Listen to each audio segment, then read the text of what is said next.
એની road ઉપર આવેલો છે કામીનાનગરના નાકા ઉપર, ત્યાંથી મેળવી લેવાનું રહેશે. ખાસ કરીને બહેનોના કિસ્સામાં જ્યારે કોઈ ફોટોગ્રાફ જેવા બહેનો પોતે જાય તો તેમને મળશે, અથવા એમના કોઈ મમ્મી અથવા પપ્પા જાય તો આપશે, કોઈ ભાઈ જાય તો નહીં આપે. એક પ્રોટોકોલ રાખવો જોઈએ, તો ધ્યાન રાખે. પછી અમને ભલામણ આવે કે અમને ક્યોને આપી દે, હવે ફોન ઉપર તો અમે બધા ન ઓળખતા હોય, કેવી રીતે કે આપી દો. એટલે બહેનોની પ્રાઇવસી આપણે જાળવી છે, તો એ પણ આપણે ધ્યાન રાખશું. આપણી એપ્લિકેશન છે, મેગેઝિનમાં એમની ડિટેલ આપી છે અશ્વિનભાઈ રાણી અને દેવુભાઈ દ્વારા. તો આનો મેક્સિમમ આપણે ઉપયોગ કરીએ. આની અંદર જે કાંઈ મેસેજ મૂકવામાં આવે ને એ બધા ઓથોરાઇઝ હોય. તમે પોતે પણ આ એપ્લિકેશનમાં દરેક મેસેજ મૂકી શકશો. તમને કોઈ વિચાર સારો લાગે, પહેલા આપણે એવું હતું કે આપણે કોઈ પણ લેખ મોકલીએ અને લેખ મેગેઝિનમાં પ્રિન્ટ થાય. અહીંયા તમે તમારો કોઈ પણ વિચાર ગમે ત્યારે આપણી એપ્લિકેશનમાં પોસ્ટ કરી શકશો. કમિટી દ્વારા આ તમારો લેખ જે છે એ વાંચશે, તો તમારા જે કાંઈ વિચારો છે એ જ્ઞાતિમાં વ્યક્ત કરવા માટે આ પ્લેટફોર્મ છે, એનો ઉપયોગ કરજો.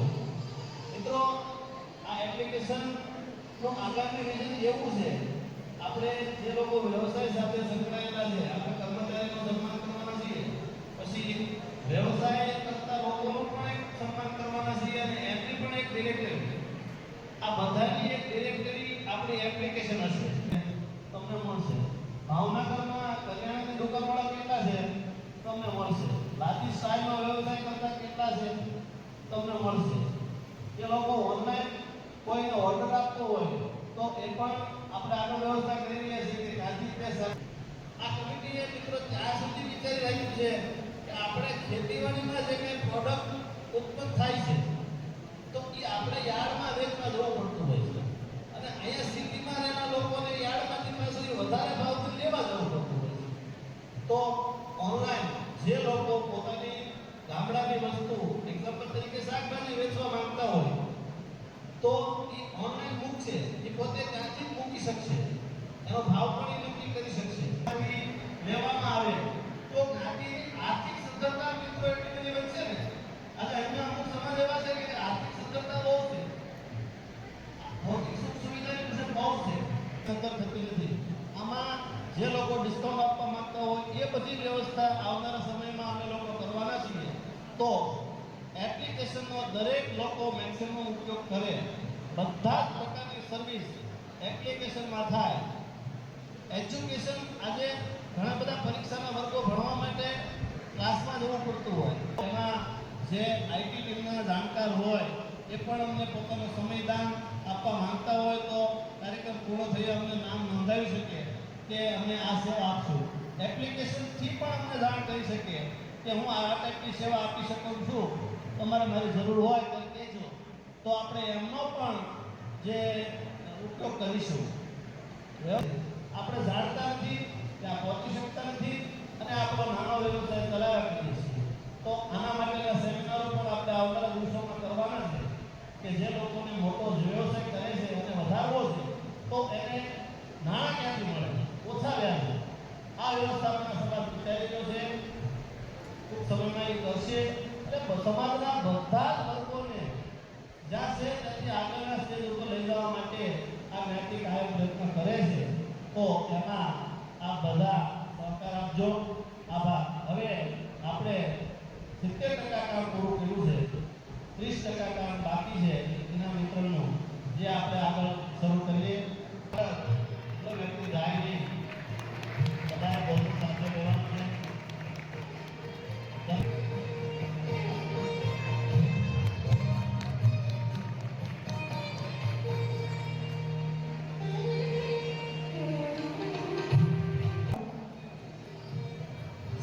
નંબરે છે શંકર સુરેશભાઈ પંડ્યા, ગામનું નામ સખોદર, મેળવેલ ટકા 90.88, સ્પેશિયલાઇઝેશન વિષય મેથેમેટિક્સ. 8મા નંબરે છે જાની રિકેશાબેન રમણીકભાઈ, ગામનું નામ છે રબારિકા, મેળવેલ ટકા 90.16, સ્પેશિયલાઇઝેશન વિષય છે મેથ્સ એન્ડ સાયન્સ. 9મા નંબરે છે ધાંધલિયા કિશનભાઈ રમેશભાઈ, ગામનું નામ છે દેવલી, 90.16%, વિષય છે સોશિયલ સાયન્સ. 10મા નંબરે છે પંડ્યા ભેરવીબેન જગજીવનભાઈ, ગામનું નામ છે ટીમાણા, 99% છે 89.80, સ્પેશિયલાઇઝેશન છે એકાઉન્ટન્સી. 11મા નંબરે છે ભટ્ટ તેજસ રવિભાઈ, ગામનું નામ છે ભાવનગર સિટી, 99% છે 89.68, સ્પેશિયલાઇઝેશન છે મેથ્સ એન્ડ સાયન્સ. 12મા નંબરે છે ધાંધલિયા આરતીબેન વેણીશંકરભાઈ, ગામનું નામ ઘાટરવાડા, 99% છે 86.56, સ્પેશિયલાઇઝેશન છે હિસ્ટ્રી જોગ્રાફી. કૃષ્ણદાસ બાપુની હવે વિનંતી કરીએ કે આગળના ઇનામો કૃષ્ણદાસ બાપુના હસ્તે આપશું. હવે આપણે DELD, જૂનું નામ PTC, તેના તેજસ્વી 83.83%. બીજા નંબરે છે કિંજલબેન ઓમજીભાઈ નાંદવા, નેસફળ, 87.83%. ચોથા નંબરે છે બારિયા ડિમ્પલબેન સુરેશભાઈ, નેસફળ, 86.50%. પાંચમા નંબરે છે બારિયા શિવાનીબેન રતિભાઈ પીપલરા, 86.70%. આઠમા નંબરે છે ભટ્ટ હિરણબેન રતિલાલભાઈ, ટીમાણા, 85.70%. નવમા નંબરે છે જોશી મીતાબેન નરોત્તમભાઈ ભાડજ, 84%. 10મા નંબરે છે પંડ્યા પ્રિયંકાબેન માશંકરભાઈ પીપલરા, 84%. 11મા નંબરે છે વાધવા સાગર ઉદ્ધવજીભાઈ ટીમાણા, 83.50%. 12મા નંબરે છે બારિયા દિવ્યાબેન ભરતભાઈ હબુકર, 82.83%. 13મા નંબરે છે પંડ્યા મિલકતબેન નારાયણભાઈ પીપલરા, 82.70%. 14મા નંબરે છે પ્રણવ જીજ્ઞાબેન જયંતિભાઈ ભાવનગર સિટી, 81.83%. 15મા નંબરે છે ભટ્ટ કાયમબેન મુકેશભાઈ ગઢડા, 81.83%. 16મા નંબરે છે લાધવા ધારાબેન રાજુભાઈ ઠાડજ, 81%. 17મા નંબરે છે ધાંધલિયા રિદ્ધિ વિનોદરાય દેવલી, 78.83%. 18મા નંબરે છે જાનવી હિંમતભાઈ બારિયા પીપલરા, 78.70%. 21મા નંબરે છે જવે અવની પ્રથમ છે મૌલિક ચુડીલાલભાઈ ભટ્ટ, ગામ Bhavnagar city, PhD in Mechanical Engineering, University of California, Berkeley, California, USA, 100માંથી 100% મેળવેલા છે.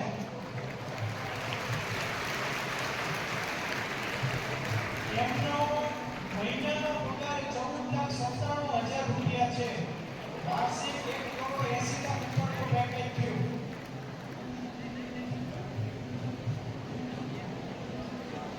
બીજા નંબરે છે મેહુલ દલપતભાઈ બારિયા, ગામ તરસરા, PhD, વિષય છે chemistry, validation theory and method drug with ICH guideline, Surendranagar university. એમને international best award, research award પણ મળેલ છે. હવે આપણે કેટલા વિદ્યાર્થી જે છે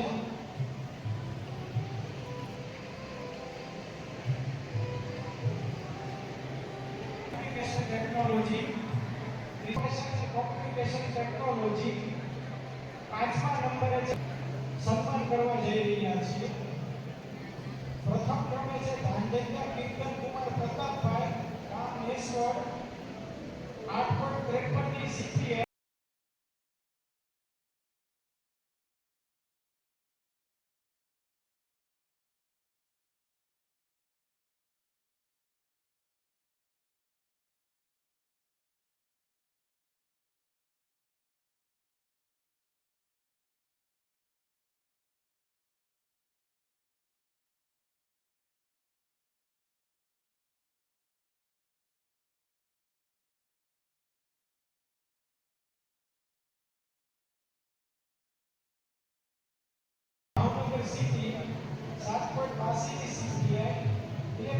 વિષયનો સ્પેશિયલાઇઝેશન છે. ત્રીજા ક્રમે છે પંડ્યા ઋતુરાજ ગજાનંદભાઈ, ભાવનગર સિટી, 7.16ની CPA, post graduate diploma in material management.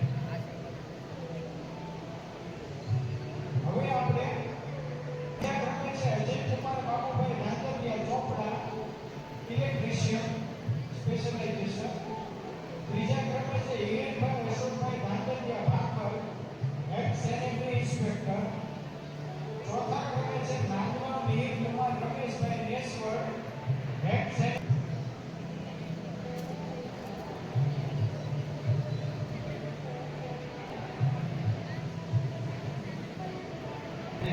સ્થળમાં આર્થિક યોગદાન બીજા દાખલા નરગારામાં ₹500, ભાનુશંકર ભૂપતભાઈ ભટ્ટ દ્વારા 81 સાની દ્વારા ₹1001, રમેશભાઈ હીરાભાઈ સાની દ્વારા ₹1001, હિંમતભાઈ દલપતભાઈ પંડ્યા દ્વારા ₹1000, રતિભાઈ રામજીભાઈ દાંધરિયા દ્વારા ₹501 આપણને આર્થિક યોગદાન મળે છે.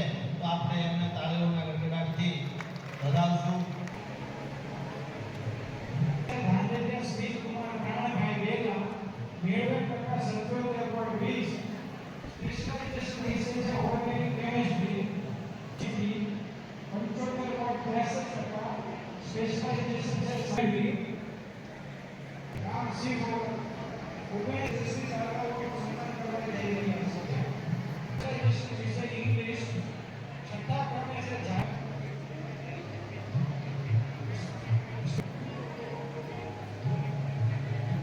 હવે એમકોમના વિદ્યાર્થી છે રાંધરિયા માનસી દિનેશભાઈ, ભાવનગર સિટી, મેળવે ટકા 78.14, સ્પેશિયલાઇઝેશન એકાઉન્ટિંગ, સ્પેશિયલાઇઝેશન એગ્રોનોમી.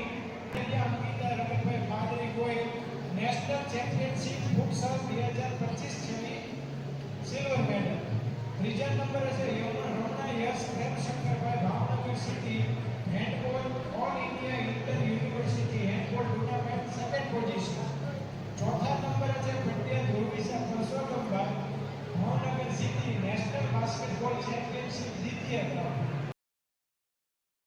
કાર્યક્રમ થઈ રહ્યો સેવા પરમ વંદનીય સંત શ્રી સીતારામ બાપુ, પરમ વંદનીય ભગવાનદાસ બાપુ, કૃષ્ણદાસ બાપુ, દાદા બાપુ અને દયારામ બાપુ સૌ સંતોની ઉપસ્થિત છે, તેમજ સૌ સમાજના આગેવાન ભાઈઓ અને ખાસ કરીને જે તેજસ્વી તારલા સન્માન સમારોહ સમિતિના દરેક સભ્યો સૌને ખૂબ ખૂબ અભિનંદન પાઠવું છું. કારણ કે આ કાર્ય કાંઈ સહેલું હોતું નથી.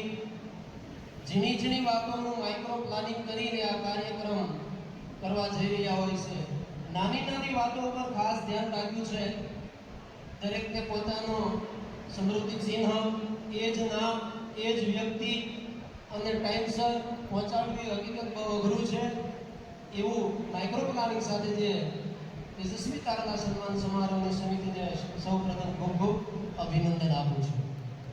તેમજ આપણા સમાજના પ્રમુખ શ્રી મહેન્દ્રભાઈ બારિયા, મંત્રી શ્રી જગીભાઈ, સમસ્ત ભાઈઓ, સમાજથી દ્વારા અત્યારે ખૂબ સારામાં સારા કાર્યો થઈ રહ્યા છે. સૌપ્રથમ આ સમાજની અંદર આપણે જ્યારે આપણને સન્માનિત કરવામાં આવતા હોય છે ત્યારે એ સન્માન સમારોહના બદલાની અંદર આપણા વિદ્યાભ્યાસ, આપણું બાળપણ, આપણા જીવતરની અંદર ભાઈએ વાત કરી પહેલા એમ કે 3 ઋણ રહેતા હોય છે. એક પહેલું ગુરુજીનું ઋણ હોય, એક માતા પિતા અને ત્રીજું સમાજનું ઋણ હોય છે.